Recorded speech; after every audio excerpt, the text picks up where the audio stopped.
काहीतरी नवीन करतोय ते म्हणजे फॉरेक्स ट्रेडिंग. लोक म्हणतात हे खूप कठीण आहे, पण मी ठरवलंय हे करणार. हा माझा पहिला दिवस आहे म्हणून मी बेसिक पासून चालू करतोय. फॉरेक्स म्हणजे फॉरेन एक्सचेंज मार्केट. इथे करन्सीज एकमेकांविरुद्ध ट्रेड होतात, जसे की USD वर्सेस INR. सुरुवात करायची आहे, पण कन्फ्यूज आहात? मी जे सगळं शिकतो ते माझ्या टेलिग्राम चॅनलवर टाकतो. इथे बेसिक चॅट्स, ॲप्स आणि माझी डेली प्रोग्रेस टाकतो.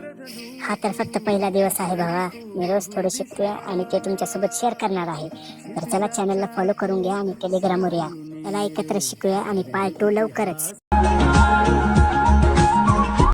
भावा, काल आपण फॉरेक्सचे बेसिक्स पाहिलं होतं.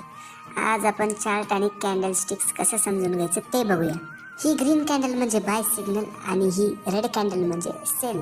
पहिल्यांदा गोंधळासारखं वाटेल, पण एकदा कॅन्डल समजल्या की मार्केटचं वाचन स्वतः करू शकतोस. मी जेव्हा यूट्यूबवर फॉरेक्स शिकायला सुरुवात केली होती तेव्हा मला थोडं गोंधळासारखं वाटलं होतं.